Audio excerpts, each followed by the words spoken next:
réseaux sociaux, de ce que au lendemain du troisième mandat violent, inconstitutionnel du terroriste Alassane Ouattara, de dénoncer la souplesse, la complicité et l'accompagnement de nos frères des partis politiques, dont EDS aujourd'hui, PPACI, et le PDCI-RDA, et tous ceux qui sont fait appeler candidats indépendants. Le monde aujourd'hui a des codes. La démocratie a des codes. Est dite pays démocratique ou régime démocratique, tout pays où il y a Famaï, Ano, Alezangoï, où il y a un pouvoir exécutif, un pouvoir législatif et un pouvoir judiciaire. Sans ces trois entités-là, le monde entier, même en fanfaronnant, ne peut pas coller une étiquette d'un pays dit démocratique. Or, avec la violence que le terroriste Alassane Ouattara a usée pour s'imposer au pouvoir, grâce à des frères hier trompés, nous avons vu nos frères parler de stratégie politique, parler de politique, parler de ne pas laisser la chaise au terroriste Alassane Ouattara, parler de ne pas laisser Dramane Ouattara usurper tous nos pouvoirs. Et pour ces raisons, ils ont décidé d'accompagner le terroriste Alassane Ouattara comme si cela pouvait changer quelque chose. Et bien aujourd'hui, nous eûmes raison. Parce qu'il n'y a pas que la Côte d'Ivoire et les politiques ivoiriens qui devraient donner la peinture démocratique aux terroristes Alassane Ouattara. Il y a aussi l'opinion nationale, internationale par laquelle il est arrivé au pouvoir. Il y a aussi les codes et les codifications qui lui permettront de prendre des crédits. Il y a aussi le melting pot et comment on appelle, la mondialisation qui note tous les pays avec la free democracy. Lorsque cet individu venu du Burkina Faso, de père et de mère, eux-mêmes burkinabés, d'ailleurs et d'ancêtre burkinabé, est venu sur la lagune Ébrié avec une femme algérienne, berbéro-juive, elle-même de père et de mère algérien, berbéro-juif, et d'ailleurs et d'ancêtre Fennec, du Fennec aux étalons du Yénéga. Ces deux individus qui sont dans une complicité, dans un business, patron du RDR, pour ne pas dire cette société anonyme, ont décidé aujourd'hui de pourfendre des bobos. Oui. Mais à culpa, c'est nous. Nous qui nous reconnaissons dans ces hommes-là, ces députés EDS devenus PPACI, nous qui nous reconnaissons, ou nous qui prenons être dans l'opposition, qui nous reconnaissons dans les députés du PDCI-RDA, nous qui nous reconnaissons dans les députés dits indépendants, et j'en passe, c'est nous, mais à culpa. Parce que, après avoir décapité Toussaint Kofi, dont l'assassin se promène, après avoir encerclé la maison du président Henri Konan Bédié, sauté sa clôture, avec des léquets, aller l'intimider, après avoir enlevé des leaders politiques comme Guy Kawe et autres, ces mêmes personnes ont décidé de dire non, c'est la démocratie. Il faut qu'on fasse les élections législatives sous stratégie. Et nous avons dénoncé pour dire non. Si Ouattara a autant la force de détruire en 2011, avec des armes lourdes, la résidence d'un président élu, si le terroriste Ouattara, candidat exceptionnel, a pu arriver au pouvoir par l'applaudissement du frère, si le même terroriste Alassane Ouattara a pu par des calculs politiques politiciennes, avec feu, le président Ali Konan Bédié et l'exilé Soro Guillaume, faire ce qu'on appelle un mandat dérivé, en assassinant au passage Gon Koulibaly. Si le même terroriste Alassane Dramane Ouattara a pu finir par faire un troisième mandat inconstitutionnel avec les armes, malgré votre existence, qu'est-ce qui vous empêche de ne pas croiser les bras et de le regarder faire sa tyrannie? Mais non, il nous a expliqué que non, c'est notre pays, il faut qu'on aille se battre, on veut des députés. Bon, aujourd'hui vous êtes député. Toutes les lois passent. Votre présence à l'Assemblée nationale, ça sert à quoi? Ah, ou bien c'est pour les... Combien de millions on vous paye là? Votre présence à l'Assemblée nationale, ça vous sert à quoi? Tonton Chrysostome, ta présence à l'Assemblée nationale te sert à quoi? Douin Oulaï, ta présence à l'Assemblée nationale, ça te sert à quoi? Mais nous, on est déjà cyberactivistes. Ou bien vous aussi, vous êtes devenus cyberactivistes. Maintenant, ces vidéos vous faites, je vais vous faire écouter, camarades. Et nous eûmes raison. On a dit non, n'allez pas. Si Ouattara est capable de faire sauter la clôture de Bédié, qui lui a donné la chaise présidentielle, de candidat exceptionnel à candidat dérivé, à candidat post-mortem, si le terroriste Alassane Dramane Ouattara est capable de laisser des jeunes qui ont versé le sang devant celui qu'il appelle son grand frère, c'est promené. Si Dramane Ouattara et sa femme Ève Louviane Ouattara sont capables de laisser l'assassin d'un enfant décapité au vu au sud du monde entier, si le terroriste Alassane Dramane Ouattara sont capables de laisser le génocide des Oué avec commandant Fofana et aller attraper le pauvre Amadou Ouremi, votre rôle là, ça sert à quoi? On vous a dit, mais abstenez-vous. Pourquoi? Ce n'est pas seulement pour vous, ni pour les Ivoiriens, mais c'est pour le regard du monde entier. Parce que si les opposants ne seraient pas présentés en tant que candidats aux élections législatives, le monde entier, que vous le vouliez ou non, aurait compris que la Côte d'Ivoire a un problème. Ouattara n'aurait pas eu tous ces crédits qu'il a eu. Je vous dis, c'est vous qui avez donné une coloration de démocratie à Ouattara. Sinon, les gens qui avaient Ouattara là, la France Afrique sait que Ouattara était dictateur, c'était un tyran, c'était un terroriste. Ils savent. Mais vous accompagnez Ouattara à blanchir son image.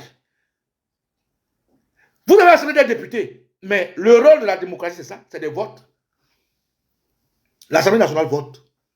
Si vous êtes 2-3 qui sont majoritaires, ils vont toujours gagner. Mais pourquoi vous ne vous êtes pas abstenus? Pourquoi? Bon, aujourd'hui, vous êtes député là, c'est quoi vous changez à l'Assemblée nationale? Rien. Regardez, écoutez-les.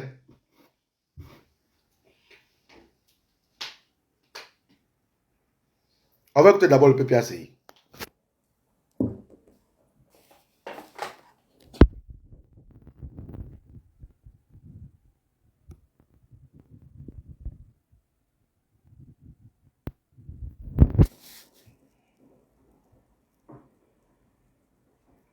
Nous venons de voter une loi qui modifie notre code pénal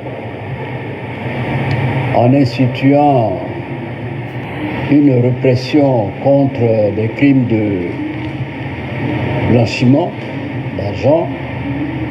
Et donc, il s'agit d'un texte qui, a priori, ne devrait pas rencontrer du côté du PPACI une quelconque résistance.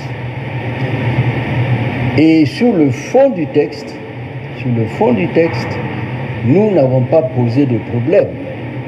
Nous sommes pour la répression de tous les crimes commis dans le cadre du blanchiment d'argent, de lutte contre le terrorisme, etc. etc.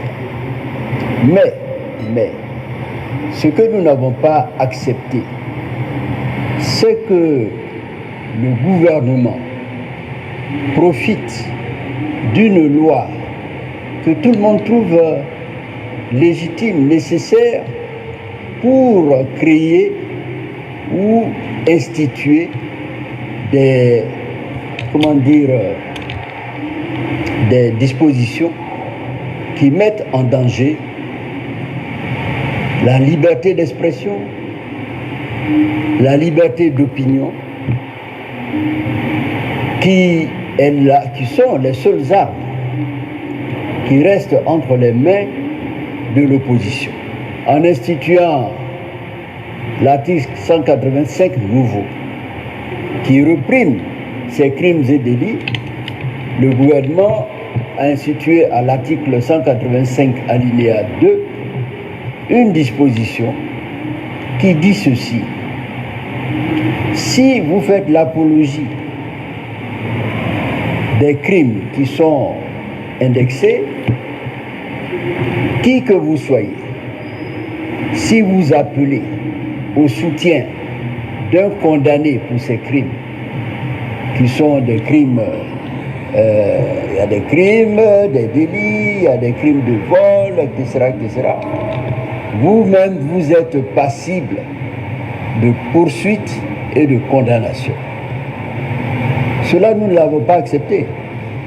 À partir du moment où les fautifs sont déjà incriminés, sont poursuivis, jugés, condamnés, pourquoi cette loi et à travers elle le gouvernement veut-il incriminer ceux qui émettent simplement un avis pour dire qu'ils ne sont pas d'accord, que la condamnation n'est pas fondée, mais ça c'est leur point de vue. Ce n'est qu'un point de vue.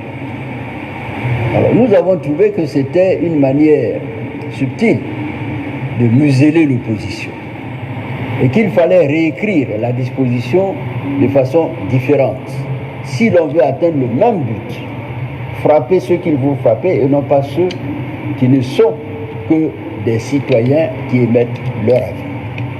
Et nous avons donc proposé un amendement pour recadrer l'effet de cette loi en mettant de côté les questions d'ordre politique, les questions syndicales, les questions même religieuses. Malheureusement, comme d'habitude, comme toujours, la majorité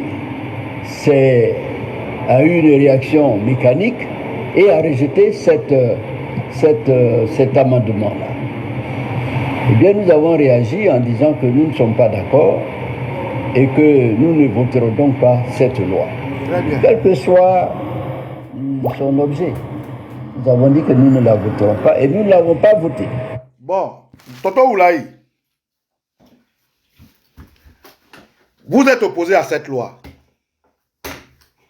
Vous ne l'avez pas votée. Mais la loi a été adoptée. Oui ou non? Oui, pour des questions mécaniques, comme d'habitude. Oui.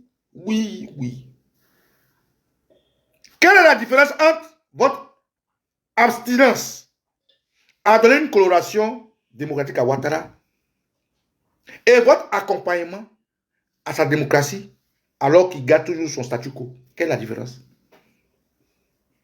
Non, vous savez tout. Non, c'est vous les politiques. Vous êtes des partis politiques, vous devez exister. Non, la démocratie doit naître. Maintenant, tu te plains pourquoi? Tu t'attendais à quoi? Donc, Oulaï. EDS ou BPPAC, vous attendiez à quoi? Comme d'habitude, toi tu dis comme d'habitude, mais justement comme d'habitude. Quelqu'un qui était capable de bombarder un président de la République, qui était capable de bloquer vos biens, de geler vos biens. Quelqu'un qui a été capable de vous chasser tous, de vous mettre en haut, en bas, à gauche, à droite. Quelqu'un que le président vous dit que c'est un menteur. Quelqu'un qui était capable de tuer ses propres ministres, premier ministre, 2, même année, bouillard. Président national, son propre gars, cimetière Amadou, il a tué. Le président Nicolas Bédié, il a tué. Ouattao, il a tué. Le général Ouassena Kone, il a tué. Sans compter tous ceux qu'il a tués. Non, comme d'habitude, de façon mécanique, les autres, la loi. Qui vous a envoyé? C'est vous là. Vous, ces vieux là, c'est vous. Mais c'est à cause de vous que les gens ne s'intéressent pas à la politique. C'est à cause de votre comportement. C'est à cause de vous que le pays est divisé. C'est à cause de vous. Non, les mois Nicolas, ils ne connaissent pas la politique. Non, ils sont dans les émotions. Oui, nous, on est dans les émotions. Mais on vous a dit que aujourd'hui, là, petit apprenti on fait pour parler, là. Doyen, s'il vous plaît, écoutez-nous. Ouattara n'a jamais été président de Côte d'Ivoire. Il a usé de subterfuges brutal, sanguinaire, pour arriver là. S'il vous plaît, écoutez-nous. Ne vous présentez pas à ces élections législatives. Laissez-le prendre tous les pouvoirs. Comme ça, au moins, le monde entier est témoin que vous êtes une opposition mature. Une opposition qui sait ce qu'elle veut. Et de facto, cela aurait empêché Ouattara d'avoir accès à certaines démocraties. Puisque la démocratie a des codes, il faut qu'il y ait le jeu électoral, le jeu démocratique, la liberté d'expression, la liberté de penser, d'aller et de venir.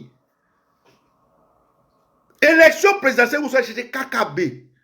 Ouattara allait prendre KKB. Pour être son colistier direct, c'est dans ça là, vous. KKB n'a même pas de député à l'Assemblée nationale. Vous qui êtes des gens présidentiables de grands partis, vous, non, les enfants, là, ils parlent trop, parce que vous êtes en France là-bas, vous êtes dans l'émotion. Oui, on est dans l'émotion, mais là, tu te plains pourquoi, Doyen Ubéolaï? Tu te plains pourquoi? Tu te plains à qui? Qui vous envoie? L'argent que vous gagnez chaque fin du mois, on mange avec vous. L'argent qu'on vous donne, vous parlez, mais on vous paye. Est-ce qu'on ne vous paye pas? Oui, vous n'êtes pas d'accord, c'est une loi liberticide, d'accord, mais est-ce qu'on ne vous paye pas?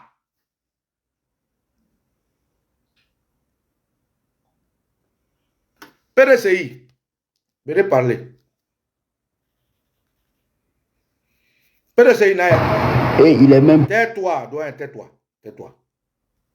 PDCI, venez.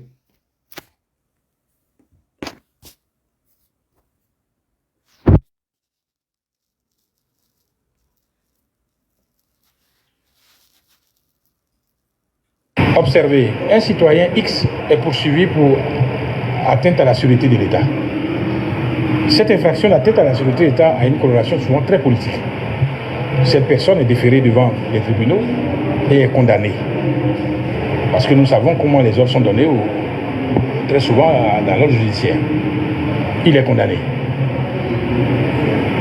Moi, en tant que député ou bien membre d'un parti politique, à l'occasion d'une rencontre politique, j'émets une opinion pour dire que le motif n'était pas valable et qu'il ne pouvait pas conduire à une atteinte à la sûreté de l'État.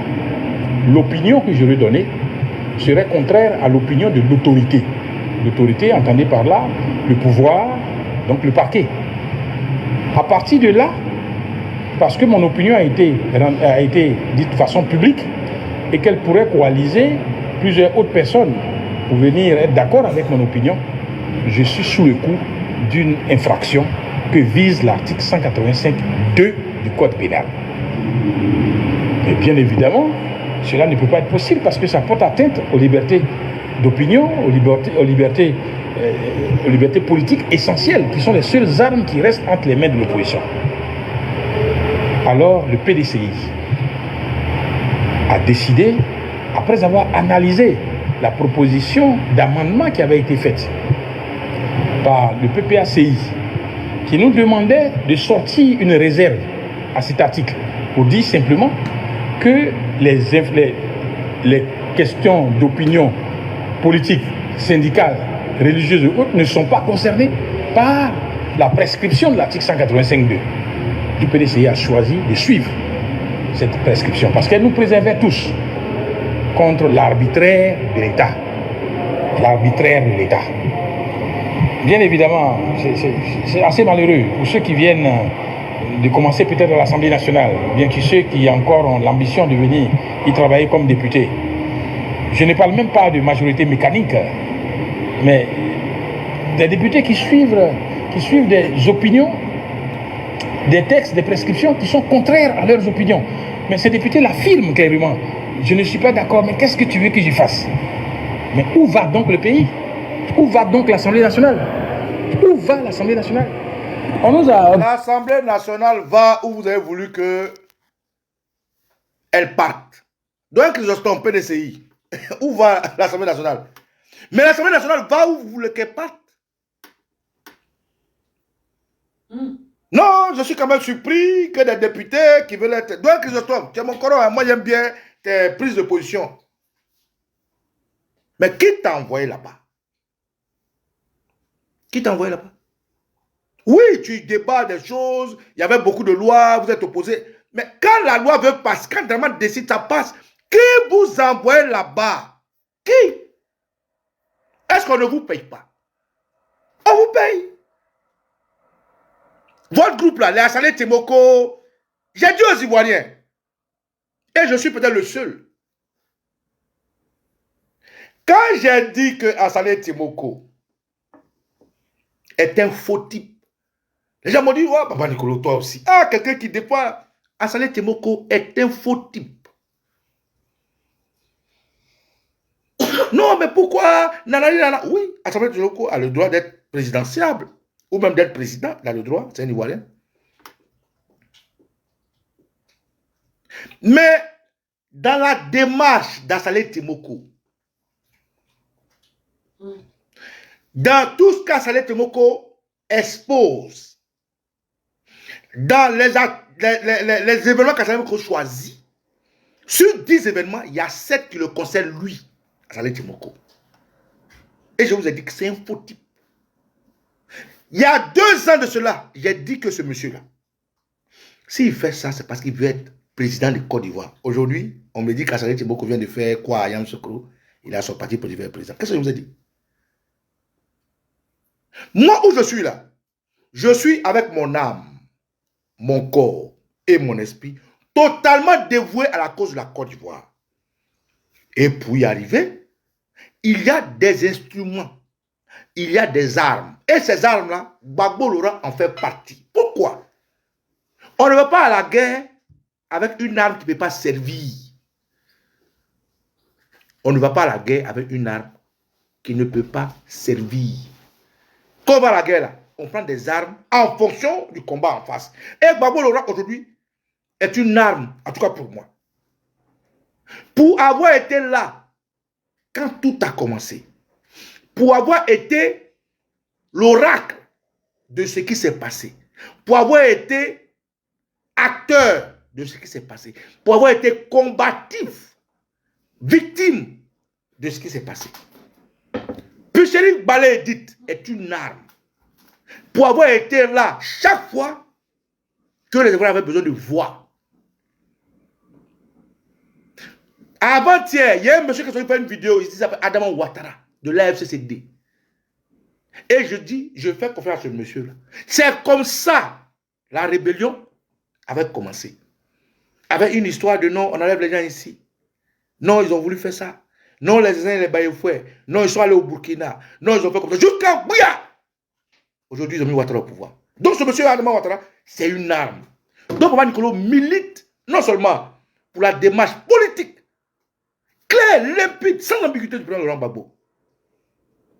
Papa Nicolo milite pour la posture de la société civile de Picheli Edith Balé.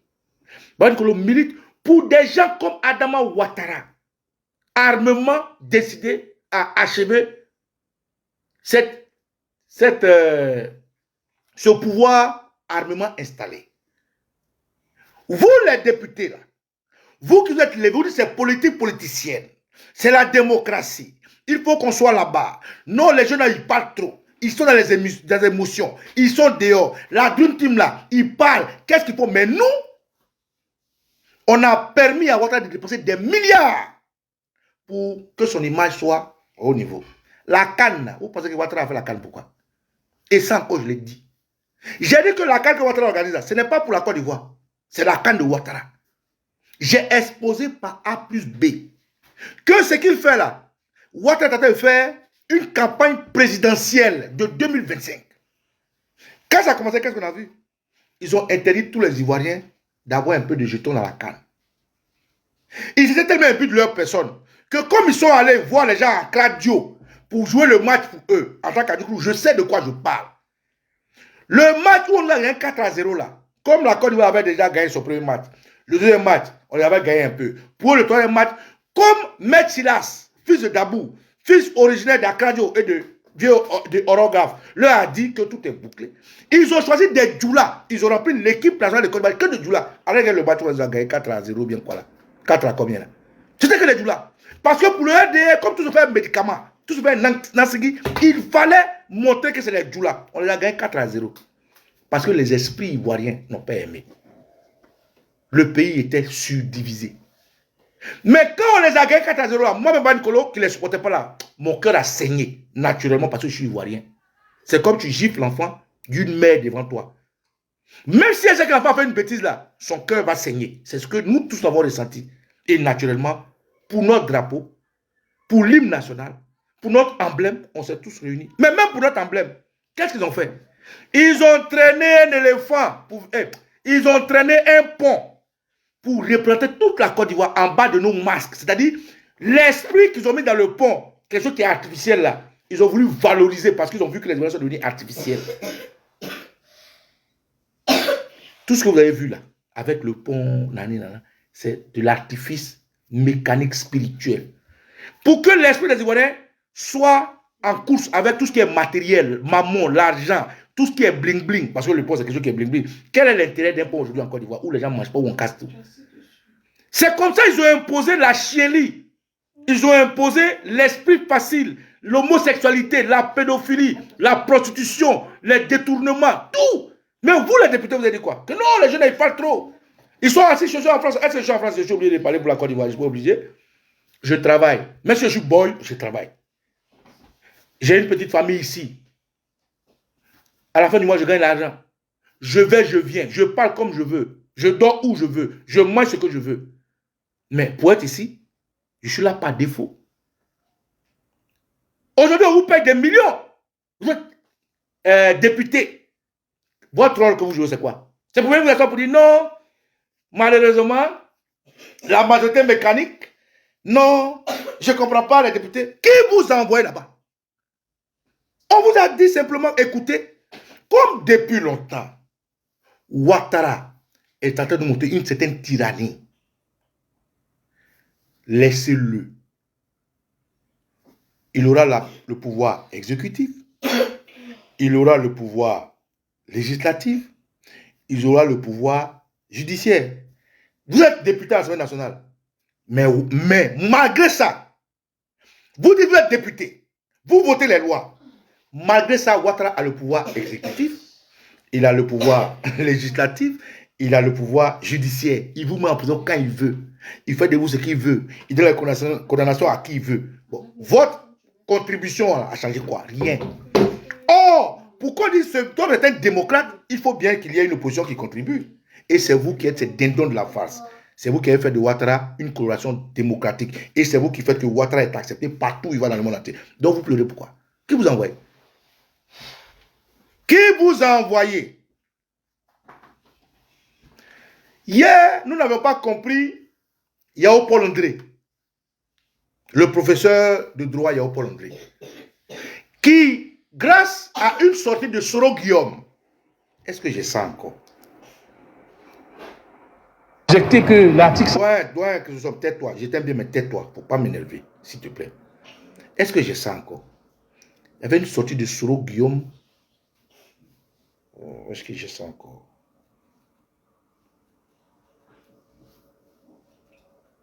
Excusez-moi.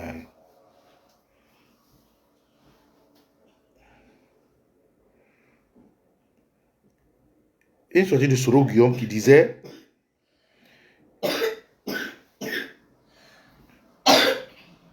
que il se rappelle comme hier que Ouattara pleurnichait et que Ouattara appelait la communauté internationale pour que... J'avais une fois montré ça, je ne sais pas où c'est rentré. Ouattara pleurnichait et que Ouattara avait appelé la communauté internationale. Et Ouattara même pleurnichait ses pieds pour que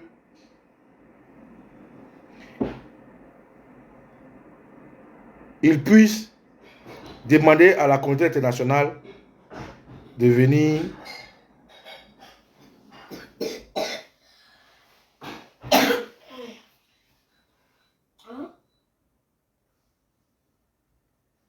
Ça y est. Je vais regarder. Excusez-moi. Hein.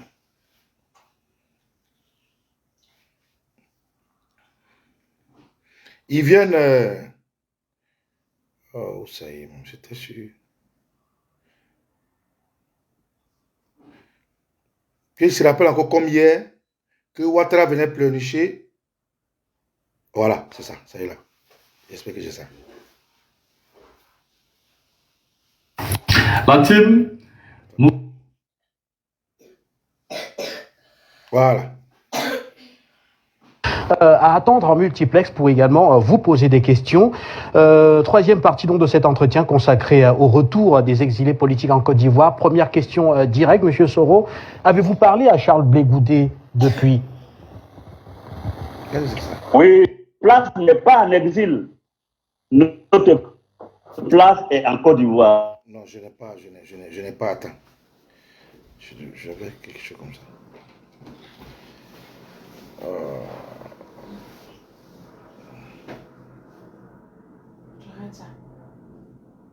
Un, deux. Attendez. Oh, j'ai mis ce truc là. Oh, j'aime pas ça ici.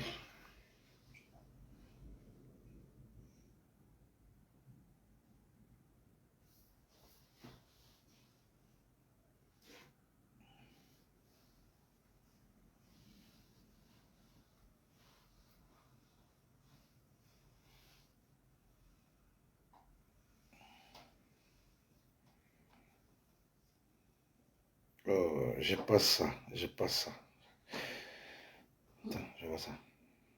Il est assis là-bas, il joue au garçon. Lui, il devait envoyer Béni à Poulet. Il devait faire perpétuer. Lui, on va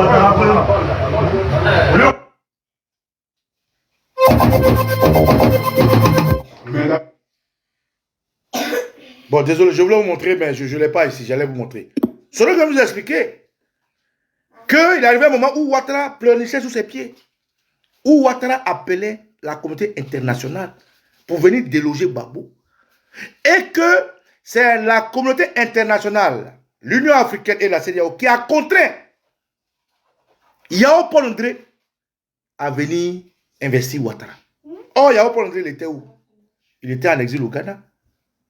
Qui parle de Ghana, pas du continent africain? Donc, si l'Union africaine met la pression sur Yao Paul André, si la CEDEAO met la pression sur Yao Paul André, naturellement, Yao Paul André est obligé de rentrer. Accompagné naturellement et aidé et sollicité par Madou Koulibaly. C'est comme ça que Yao Paul André vient encore. Et il fait ce discours à l'investiture où il explique que les démons nous ont habités, je ne sais quoi. Mais avec l'aval, c'est-à-dire les mots que Yao Paul André utilise, nous n'avons pas compris. Avec l'aval et l'accord et la décision de tout ce qui parle de démocratie et patati et patata, partant de là, à partir de cette décision, Ouattara est président de Côte d'Ivoire. Le message de Yao Paul André était clair. Je ne l'ai pas, je l'ai fait écouter. Aujourd'hui, Yao Paul André est sorti pour rectifier le tir en expliquant ce qu'il a expliqué. Je vais faire écouter ça aussi. Donc, vous là, qui vous envoyez là-bas? Voilà ce que Yao Paul André aujourd'hui sort pour dire. Et comme les gens comme Yao Paul André parlent, les gens comme le président de Laurent Gbagbo parlent, les gens comme Solo Guillaume parlent, les leaders d'opinion parlent, la société civile parle, les cyberactivistes parlent, il faut les museler. C'est ça qu'est la loi tais-toi. Mais comment on fait la loi tais-toi à des bobos? Les Ivoiriens même ne parlent pas. Est-ce que les Ivoiriens parlent? Les Ivoiriens ne parlent pas. Les Ivoiriens, dans les taxis, ils ne parlent pas. À la maison, ils ne parlent pas politique. Dans la rue, ils ne parlent pas politique. Mais comment on peut prendre une loi pour museler des gens qui sont des bobos? Comment on peut, dans une hérésie, prendre une loi contre des gens qui ne parlent pas déjà de toute façon? Mais si on prend cette loi-là, pourquoi on prend cette loi? C'est parce qu'il y a eu des députés qui ont eu une coloration de démocratie à l'Assemblée Ouattara. Et ces députés, c'est vous. Vous, les politiques, là. Aujourd'hui, vous pleurez pourquoi? Si vous n'avez pas été candidat aux législatives, Ouattara aurait eu des portes fermées dans le monde entier. Beaucoup de portes. Et ce que je dis, vous savez que c'est la vérité. Et ce que je dis, vous savez que c'est la vérité. Si vous n'étiez pas là, en train de jouer les lesbos de Ouattara, pour aller être député pour 1, 2, 3, 4 personnes, Ouattara aurait eu ses portes fermées. Parce que vous voyez l'Occident là. C'est là-bas qu'il y a eu la première et la deuxième guerre mondiale. Aujourd'hui, il y a la guerre entre l'Ukraine et la Russie. Mais la France garde l'ambassade de Russie ici. Et la Russie garde l'ambassade de France. Malgré tout ce que Macron fait là. En Ukraine et partout, les ambassades sont là. Aux États-Unis, il y a l'ambassadeur de la Russie là-bas. En Russie, il y a l'ambassadeur des États-Unis en Russie. Ils ont des codes. Ils ont des codes de démocratie que nous, on n'a pas. Eux, ils savent que quand tu vas jusqu'à un certain niveau, le PDCI-RDA, c'était un parti chéri par la France, mais quand leur intérêt est arrivé, ils ont lâché le PDCI-RDA. Vous pensez que c'est pourquoi le président Ali Konan Bédié, à un moment donné, s'est associé à son frère Babou? Quand il a vu qu'en 2020, il a appelé le monde entier. En 2020, il a appelé le monde entier. Il a appelé la communauté internationale et personne n'a répondu. N'eût été la dame dont il a dit le nom de l'ONU qui a écouté son message. Ils l'ont lâché. Quand le président Ali Konan Bédié en 1999 a fait son coup d'État, qu'il a reçu la France, quand il y a eu la crise en Côte d'Ivoire en 2002, où j'entendais le président Gbagbo, qui les a reçus? La France. Le président Ali Konan Bédié nous a expliqué dans un speech que c'est lui qui a initié les RHDP. Il nous a même expliqué dans le même speech qu'ils ont soutenu Ouattara même en 2015 pour la part de Daouklo parce qu'il avait une marche à franchir. Ouattara devait leur donner le pouvoir. Tout ça, il a expliqué. Mais qu'est-ce qui s'est passé? Quand Ouattara l'a lâché là, la France a soutenu Ouattara. Quand Ouattara a refusé de lui donner le pouvoir là, c'est la France qui allait interviewer le président Ali Konan Bédié. Quand Ouattara l'a lâché, c'est la France qui allait interviewer le président Ali Konan Bédié avec le journaliste Boisbouvier et puis Killerman. Donc vous, votre président de l'Assemblée nationale là, quand on vous a dit n'allez pas, le gars il est déjà dictateur, il fait déjà ce qui est illégal, il est déjà outre constitution, il n'est pas président de Côte d'Ivoire, il est armement là, abstenez-vous. Non, non, non, pour 2-3 millions, 20 millions, pour 2-3 millions, 20 millions, vous êtes allé être candidat de Ouattara. Élection municipale, on dit non, allez prendre vos papiers, non, ils vont voler, ils ont fait comme ça, les choses... le listing CIE n'est pas au complet. Allez-y, vous êtes allé, député, maire, vous avez eu combien de voix? Aujourd'hui, le RDS se gargarise d'être national. Qui a fait? C'est vous les politiques. Donc aujourd'hui, vous pleurez pourquoi? Où on va vers 2025? On vous demande ne serait-ce qu'une union sacrée. Vous n'arrivez pas à faire. On vous demande une union sacrée. Vous n'arrivez pas à faire. Et aujourd'hui, non, on a là l'Assemblée nationale, ils ont pris une loi liberticide, c'est-à-dire, s'ils ont mis quelqu'un en prison, que tu parles, toi, ils vont te mettre en prison. Mais qui a fait qui dit ça? Si votre présence et votre absence, si votre présence est égale à votre absence, vous êtes allé être député là-bas, pourquoi? Vous êtes allé être député, pourquoi? Il a le pouvoir exécutif, le pouvoir législatif, que vous avez habillé pour lui. Il a le pouvoir judiciaire. Il met qui il veut en prison comme il veut et ça ne va pas quelque part. Il a l'armée avec lui. Il a les forces internationales qui sont là. Il a des mercenaires. Il a des civils qui sont armés. Il a tout ce qu'il veut à cause de vous parce que vous l'accompagnez. Donc vous voulez quoi? Donc vous l'avez. Tu pleures pourquoi? Ou bien vous voulez rendre les Ivoiriens bêtes. Vous voulez prier pour des cons. Donc, Chrysostome, peu de CI, vous nous priez pour des cons. Hier, élection municipale, on dit mettez-vous ensemble. Vous n'avez pas voulu. Mais pour la loi où vous ne pouvez pas gagner, là, vous êtes ensemble. Vous voyez comment vous êtes? Élection municipale, on dit mettez-vous ensemble. Pardonnez, mettez-vous ensemble. Yopougon là, Diaoufoué, Bagbo, mettez-vous ensemble. Dabou, l'Assemblée, Doyen Professeur, mettez-vous ensemble. Non, le PDCI, c'est Brendoumi Biagnon, le PDCI a son précaré, le PDCI comme si le PDCI. Aujourd'hui, vous pleurez pourquoi? Tous nos problèmes, c'est vous. Donc, camarades, j'expose simplement pourquoi une loi tais-toi pour des bobos. Mais la majorité des Ivoiriens là, qui ne sont ni députés, ni ministres, ni maires, ni quoi que ce soit, et ils ne parlent pas. Ils subissent. Ils ne parlent pas déjà. Parce que quand tu parles là, on vient t'attraper la nuit. Ou bien on te gorge, ou bien tu disparais. Ils ont attrapé un pauvre pasteur. Même la confrérie des pasteurs n'a pas réagi. Un pasteur, on dit il est évangélique, Eli Panda, la confrérie des pasteurs n'a pas réagi.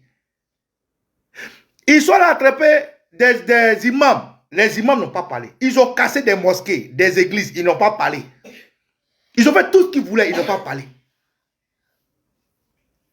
Vous êtes là où?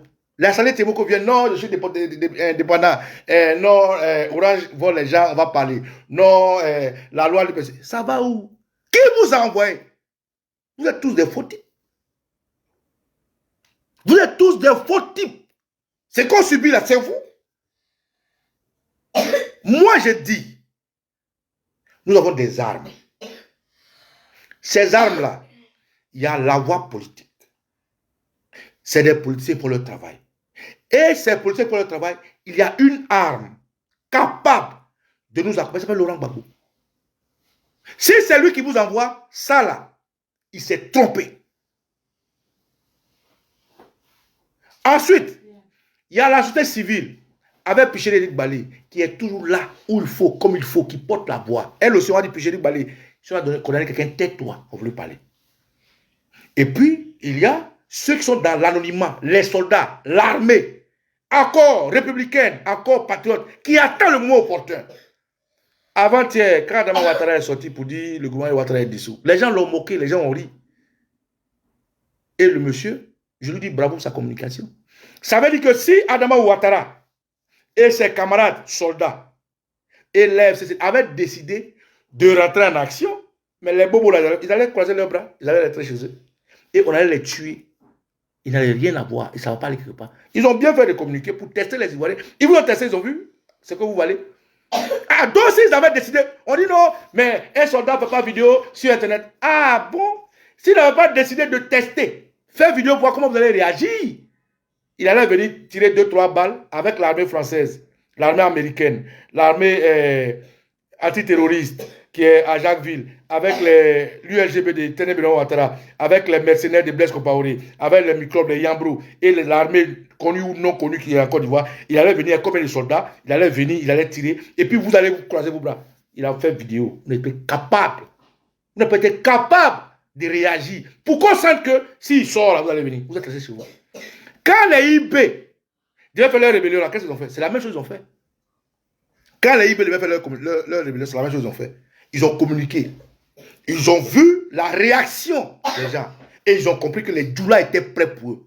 Et ils ont frappé. Et effectivement, les Djoula étaient prêts pour eux. Mais pour vous, là, quand le monsieur l'a parlé, est-ce que vous étiez prêts pour lui? Non, on dit non, c'est un gars de Ténébéron Ouattara, non. Ok, on est dedans.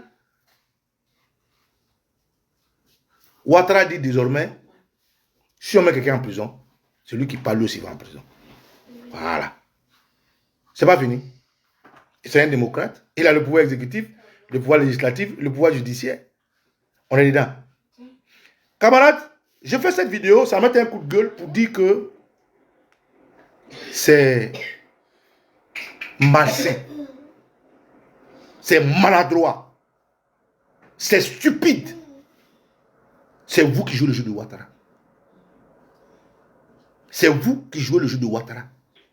Aujourd'hui, on dit que Charles Blé Goudé et le plan Gbagbo ont un problème.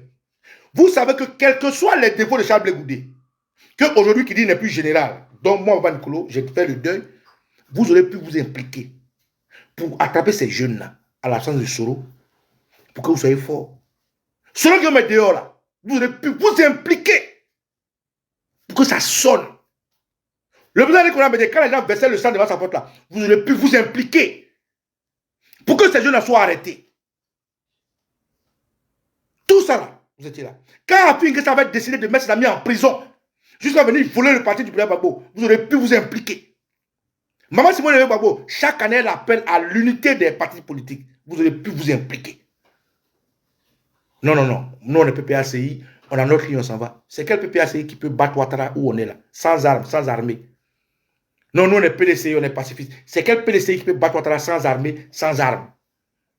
Non, nous, on est COGEP. Il faut qu'on attend. C'est quel COGEP qui peut gagner une élection? Ceux qui ont mis dehors, son parti est opprimé. Non, c'est un rebelle, il n'a qu'à parler. Maman Simone Gbagbo parle. Non, elle est grise. Elle, parce que le président Laurent Gbagbo avait sa tutrice. Vous allez aller où avec ça? Vous n'êtes pas prêts. Mais nous, là, il y a des Ivoiriens comme moi. Avec Ouattara, c'est du do or die. Que vous décidiez de vous réveiller pour créer une fraternité, une force, comme l'a fait le président Nicolas Bédia en 2020, ou que vous ne vouliez pas, le peuple est arrivé là. Comme le dit Douk Saga, celui qui n'a pas peur n'a pas le courage. Je vais vous dire ce que le RDR prépare en hypothèse. Ce n'est pas une vérité très sec, ce n'est pas un truc irréfragable. Mais je vais vous dire, j'avais déjà écrit pour donner les scénarios auxquels on devait s'attendre. Je vais lire le scénario que moi j'ai écrit. Les gens comme l'abbé Abeka, ils sortent, ils parlent, personne ne les soutient. Alors, j'ai écrit ceci sur mon mur. J'ai dit, comment la France pourrait faire pour éviter le président Gbagbo au présidentiel 2025. Et je lis mon propre article, c'est moi qui l'ai écrit. 1. Comment il pourrait faire? Je vous donne des hypothèses. Hein? Parce que comme déjà, comme nos frères députés mangent, nos chefs traditionnels mangent, nos religieux mangent, nos sœurs mangent, nos frères mangent, les prisonniers mangent, tout le monde mange, et que le pays n'est pas important pour eux, voilà dans quoi nous allons. Pour que Ouattara reste au pouvoir. Et hypothèse numéro 1. On laisse Gbagbo dans la compétition, comme le veut la Constitution et la majorité des Ivoiriens. Cela mettra moins en péril les intérêts français sur place immédiatement parce que ça évitera un soulèvement populaire à la sénégalaise. Mais sera juste de courte durée.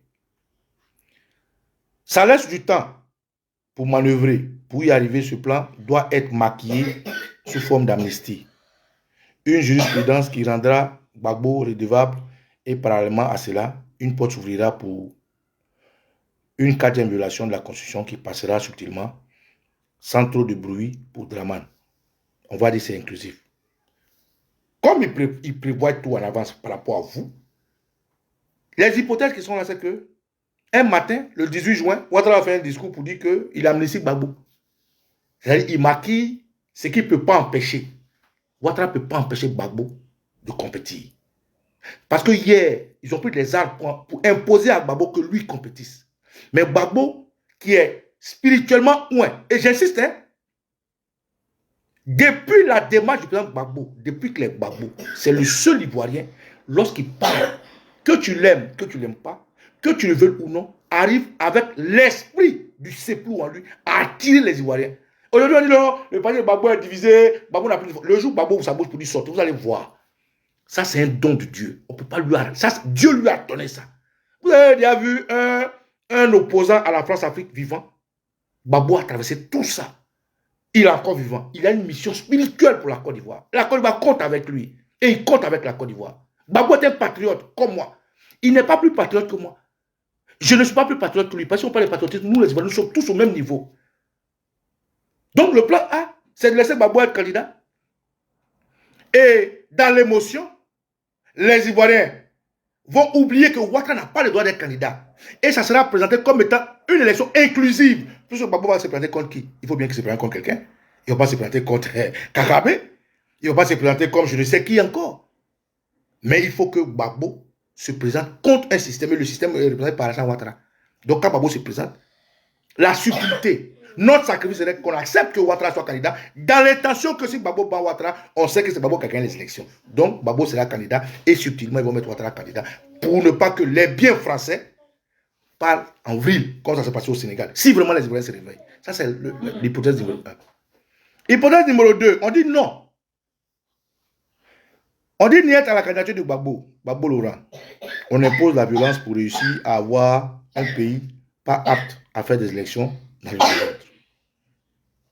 La conséquence Draman continue au nom de cette instabilité, comme au temps de la rébellion en 2005. L'idée ici, c'est de gagner du temps, en espérant que alternative moins risquée, pourquoi pas, réussir à faire passer l'Assemblée nationale où le RDR est majoritaire, un vote qui sautera le pouvoir présidentiel au pouvoir parlementaire. C'est la méthode Foy Asimbe Yadema. Ça veut dire quoi?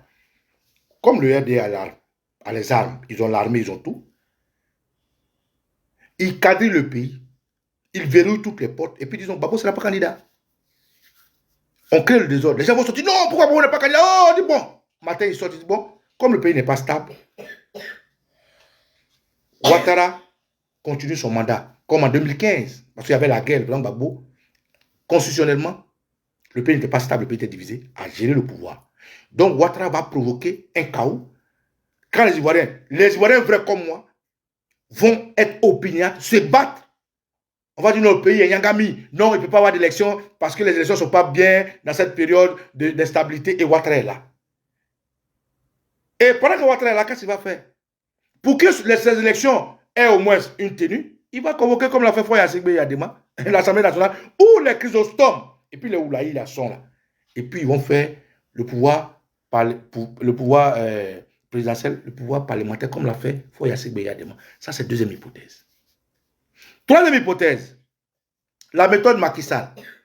Elle consistera à fracturer davantage le peu de forces de l'opposition susceptibles de s'opposer au 4e mandat illégal. Pour réussir ce plan, le gouvernement terroriste RDR évoquera la disponibilité de prendre le souhait d'assainir le contour électoral en compte, c'est-à-dire la CEI, le découpage électoral, l'établissement des pièces d'identité, la reprise du dialogue pour étudier les situations candidats condamnés, etc. etc. C'est la formule de dupe très vicieuse, sciemment préparée, qui rejettera de facto la date des élections. Donc, dans cette formule de Macky Sall, qu'est-ce qui va se passer?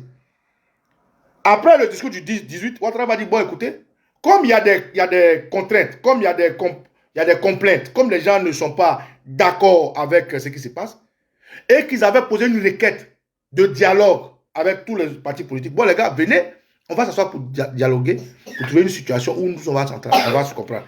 Ça va se pousser jusqu'en 2025, à la date des élections. On va dire non, comme on est en dialogue, pour qu'on puisse entendre, on va repousser la date des élections. Ouattara est là. Quand il va dire, bon, on a compris, il faut que la CEI, il y a des opposants qui vont dire, oui, Ouattara a raison. Les chefs religieux vont dire, non, il faut suivre cette voie.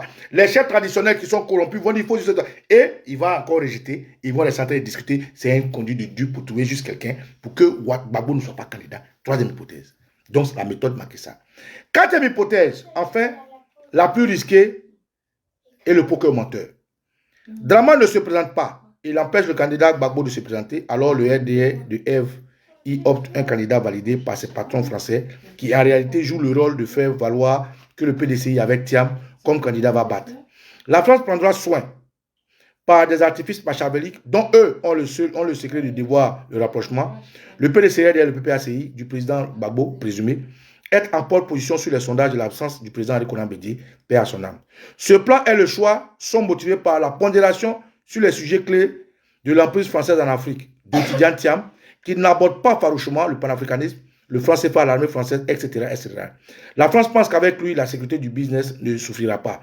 Les détournements des deniers publics, la corruption, la gabegie financière, tout ce qu'ils ont acquis sous la dictature Ouattara va leur revenir. Camarades, l'hypothèse 4, c'est que qu'est-ce qu'ils vont faire? La France, comme vous les connaissez, vont mettre pression pour que les rapprochements entre le PDCI et le PPACI ne se fassent pas. Vont faire une pression pour que les partis politiques n'arrivent pas à faire une coalition, comme le président Konan Bédié l'a réussi. Ils vont décider de mettre un tatampion, un tocard du RDR, en entente et en accord avec le PDCI de Tidjane Thiam, pour que Tidjane Thiam, qui aujourd'hui est plébiscité par le PDCI, leader et président du PDCI, puisse aller aux élections haut les mains. Quand bien même il le traite de Boyrodjan, ce qui arrange la France, arrange le monde, il faut qu'on accepte comme ça. Ils vont écarter le président Gbagbo. Ouattara dit qu'il ne sera pas candidat, c'est-à-dire cette hypothèse-là. Ouattara va dire qu'il n'est pas candidat. Il va empêcher Gbagbo d'être candidat. Ils vont prendre un tocard. Ils vont négocier avec le PDCI pour que le PDCI se présente pour battre leur candidat. Le PDCI revient au pouvoir et Ouattara profite pour garder tout ce qu'il a. Parce que qui parle le PDCI est un parti de droite. Et un parti de droite qui n'est pas forcément prêt à rompre avec la France-Afrique. Or, Tidjane Thiam aujourd'hui n'expose pas les questions clés officiellement. Le franc CFA, il n'aborde presque jamais. L'armée française et les départs de tous ces fonds, il n'aborde presque jamais. Tous les sujets clés qui fâchent, il n'aborde pas farouchement. Donc, Tidjane Thiam, comparé à Gbagbo, la France miserait mieux si Tidjane Thiam, parce que le PDCI est un parti de droite, un parti pacifiste, par rapport à Gbagbo qui est un parti de gauche et qui a une population qui veut savoir qui a fait la rébellion, qui a gagné les élections, qui veut que la justice, comme lui l'a dit clairement, il faut qu'on sache qui a fait quoi, même si le monde doit les pardonner, pour que les douaniers soient guéris. Il faut qu'on réconcilie les gens. Donc, le plan 4, c'est que le RDR se sacrifie au profit du PDCI-RDA, parce que le PDCI-RDA va garder leurs acquis. Le PDCI-RDA ne va pas les poursuivre. Le PDCI n'a pas d'esprit vengeresse et c'est le plan 4. Donc, dans tous ces 4 plans, quand Ouattara décide aujourd'hui de faire une loi tais-toi, c'est ce que moi j'appelle la loi tais-toi pour les bobos, c'est à quelle fin? C'est pour ne pas que les gens, à la veille de 2025, contredisent tout ce qu'il va placer. C'est pour ne pas que les Ivoiriens, ceux qui parlent, parce que tout le monde est bobo, puissent venir critiquer et ouvrir les yeux des gens. C'est pour ne pas que la Côte d'Ivoire s'embrase contre eux. Et ça, aujourd'hui, les leaders politiques ne peuvent plus dire non. Pourquoi vous avez mis Steve Biko en prison, ce n'est pas normal. Pourquoi vous avez arrêté Elie Pada, ce n'est pas normal. Pourquoi Babo n'est pas candidat, ce n'est pas normal. Pourquoi Soro n'est pas candidat. Pourquoi Blé n'est pas candidat. Pourquoi vous traitez Tidiane Thiam de quelqu'un qui n'a pas été sur la côte. Et tout ça là, personne ne pourra parler. Ils vont passer au la main. Pourquoi? Parce que hier, il y a eu des politiciens, des députés qui disent non, nous on est politique, les gens n'aiment pas trop, on va aller à l'Assemblée nationale. Vous avez donné une coloration démocratique à Alassane Ouattara qui lui a ouvert les portes à prendre des crédits contre vous et aujourd'hui on est là où on est. À qui la faute? Camarades, nobody know tomorrow. Personne ne sait de quoi demain est fait. Mais je dis que à quelque chose malheureux bon. Cette crise de la Côte d'Ivoire nous a permis de voir beaucoup de choses. La Côte d'Ivoire va renaître indubitablement de nouveau. Comme l'a dit le président Laurent Gbagbo, l'Afrique c'est chez nous. C'est à nous d'imposer ce qu'on veut. Et ça va arriver. Hier, aux États-Unis, les Noirs ne peuvent pas regarder dans les yeux d'un blanc. Aujourd'hui, ils regardent. En Afrique du Sud, les Noirs ne pouvaient même pas avoir un champ. Aujourd'hui, ils ont des champs.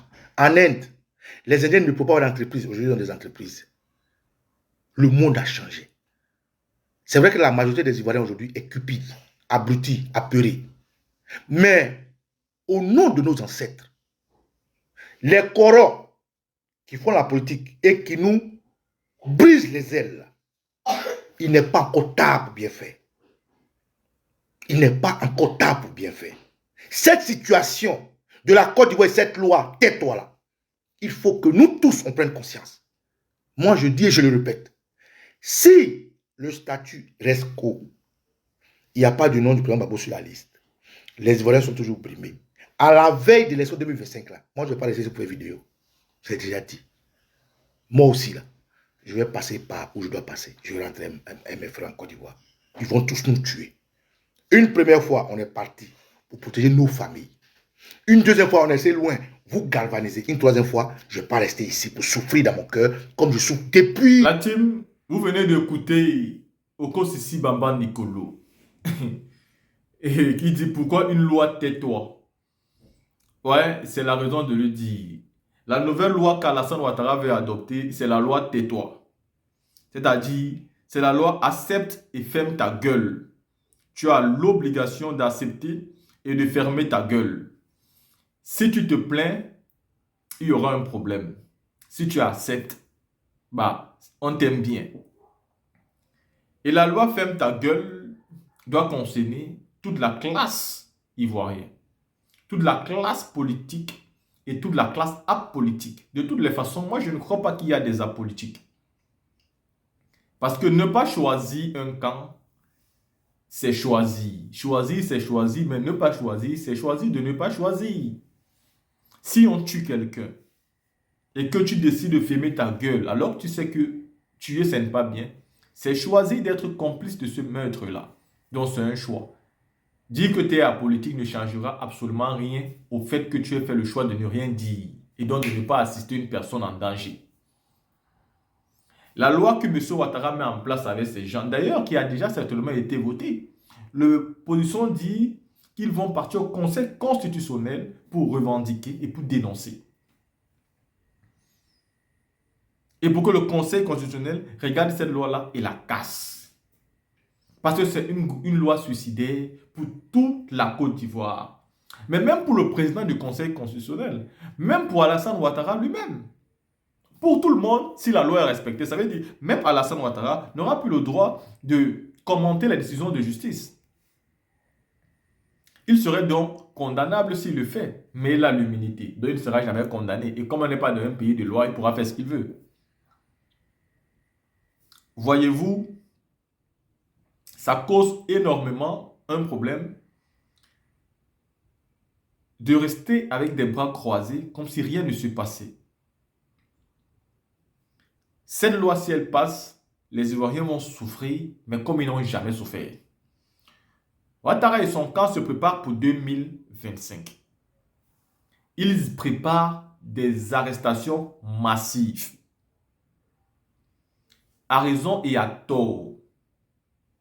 Mais ces arrestations seront triplées parce que certains Ivoiriens vont se plaindre et vont se faire arrêter. Imaginez-vous, on arrête ton camarade, tu te plains, on t'arrête. On condamne ton camarade, tu te plains, on t'arrête.